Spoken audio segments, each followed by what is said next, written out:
welcome back to Professor Grimdark's Grimdark Fantasy Vlog. This is Volume 4.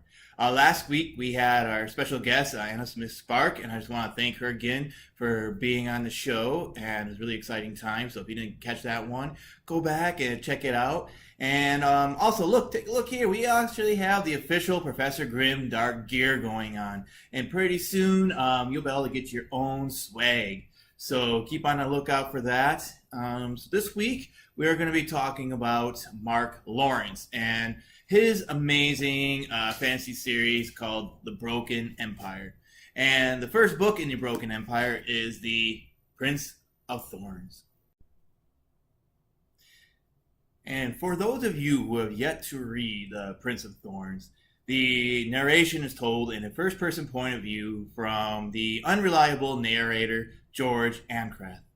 Now, the thing about George is that he is the ultimate anti-hero, which is what grimdark fantasy really encompasses here. He is a character who is very morally gray. He'll do whatever he needs to do to accomplish his goal. And that's what makes him very fascinating in this piece here, because it doesn't matter if he has to sacrifice his foes or his friends or even his family, because when it comes down to it, it's what George wants and his desire, and nothing else can stand in the way. So here, it creates a very dark tone world. There's a lot of violence involved, especially in the first book. You can even see it starts off with a very violent aspect here. Ravens, always the ravens. They settled on the gables of the church even before the injured became the dead. Even before Rick had finished taking fingers from hands and rings from fingers, I leaned back against the gallows post and nodded to the birds, a dozen of them in a black line, wise-eyed and watching. So you can already tell that it's going to be a pretty dark world. You got death already immediately here. You got a person here coming through and taking fingers off the dead and stealing their rings. So basically, so there's been some sort of battle, some sort of death going on. So you got the world at war occurring within here. And so that's really interesting. The thing about George is that the bad stuff in his life started really early. When he was younger, he watched his mother and brother killed while he was stuck in a brambles of thorns that basically was drinking his lifeblood away. I mean, how much more grimdark can you get? It was the making of a monster in that scene right there. Eventually he escapes from his overbearing father and goes on the road with what he calls his brothers, which is nothing more than a bunch of murdering bandits. And he's out there to try to get revenge against his uncle, who he blames for murdering his mother and brother. Just to get a feel for George's voice, here's a little bit of a snippet here. On the road, I did things that men might call evil. There were crimes. They talk about the bloody bishop most often, but there were many more, some darker, some more bloody. I wondered once if Corian had put that sickness in me, if I were the tool and he the architect of that violence and cruelty. I wondered if, having taken his head, if having grown from boy to man, I would be a better person. I wondered if I might be the man the Nuban wanted me to be, the man Tutor Lundist hoped for. Such a man would have shown Count Reynard the mercy of a quick death. Such a man would have known his mother and brother would not want no more than that justice, not revenge. So we get a nice feeling for George's voice in that part of the book here. So what we discover is that you got his vengeful state, the stop at nothing attitude in that piece, which will continue to grow, because that would be Mark Lawrence's initial book that he put out, his first novel. And in the second book, The King of Thorns, we can actually tell there's a maturity in the writing itself, and even in George, there's a bit of maturity going on in here. There's the technique that the author uses in this book is actually a little bit more sophisticated here. Instead of having just straight chapters, we actually get like little parts from journals.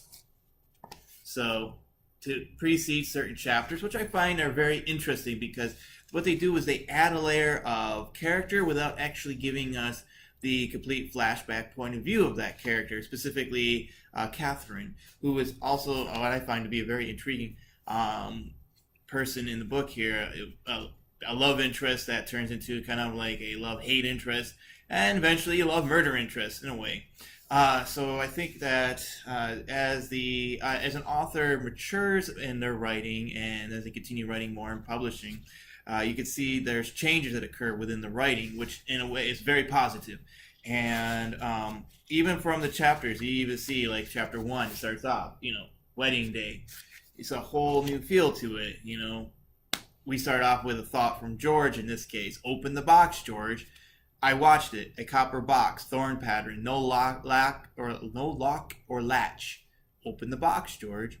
A copper box, not big enough to hold a head. A child's fist would fit. A goblet, the box, a knife. So you can tell right away that it's not just the typical narration. We don't just jump in there and be like, oh, there's ravens out there with a whole bunch of dead bodies. We now have more intrigue of about George. Now we can go deeper into George's psyche and into his desires, and more so about his journey, which I find very fascinating, especially in this King of Thorns, because that's the next level. He's moving from being a prince now to the next stage of being a king. As the series progresses, we actually get a better feel for the world itself. We start to see that the world is more like a dark medieval story built upon a fallen world, a world that used to be what they call the Builders, that was destroyed by the Builder's sons.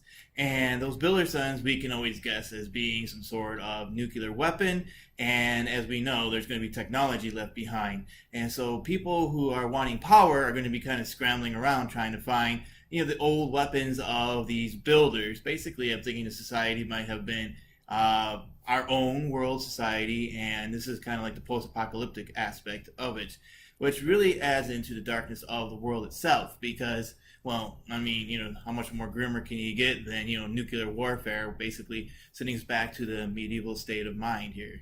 So, then another aspect here is you can see the build-up. There's the way the violence starts pouring in there as George starts gaining prestige and power. There are actually other forces come in here that try to prevent him from gaining his goal.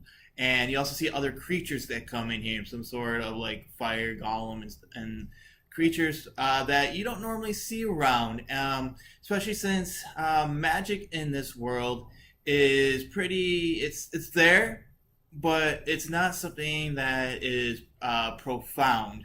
And you can see it does have like its consequences, especially since the users of it suffer in some form. One of them, Jason said, like he's got like wards and stuff carved into his skin or something like that. So it's it's not pretty stuff.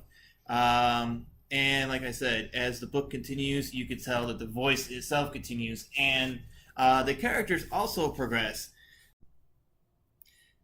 Now, for instance, you got new characters come in here. You have George that actually gets married to a young girl who basically, I would say, is his rival in ambition and even cruelty.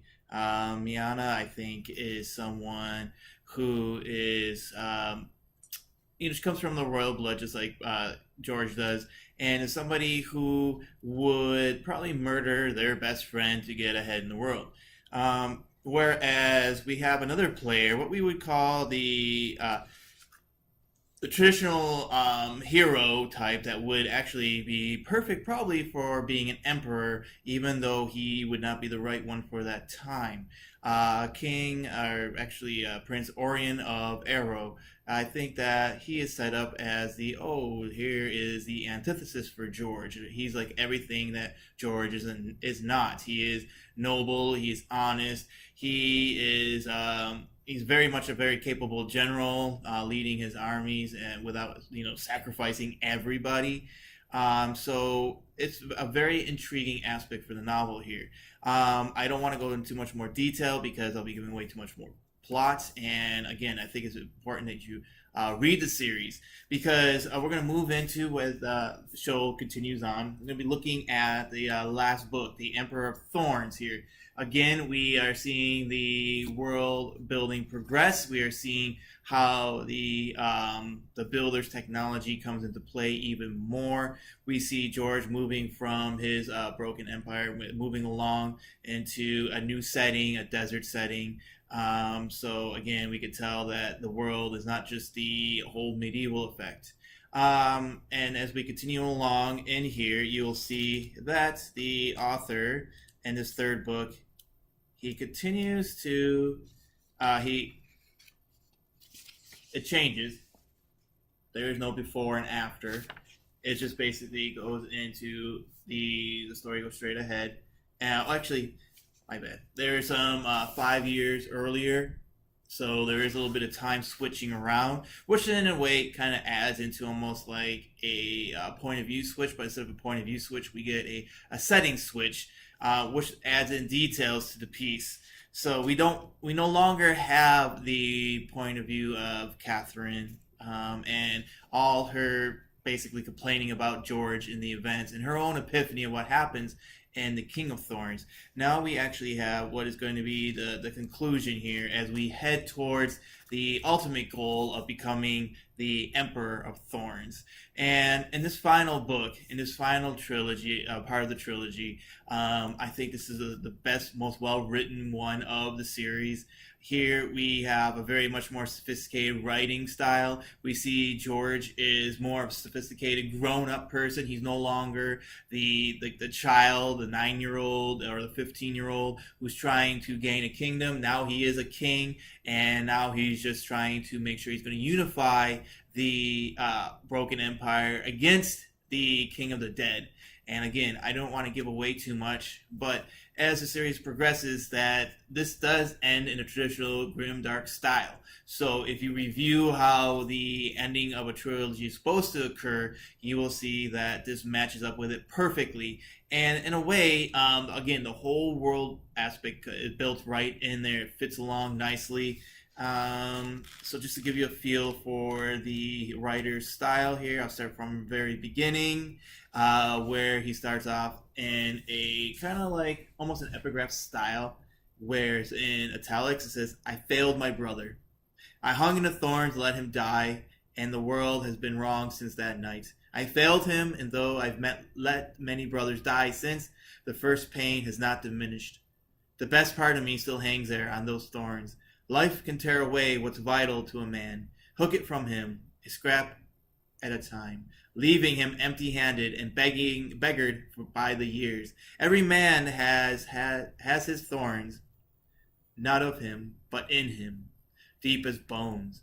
The scars of the briar mark me, a calligraphy of violence, a message blood-writ requiring a lifetime to translate." Again, like I said, the writing is far from where it was in the opening, which was pretty simplistic and yet dark in its tone.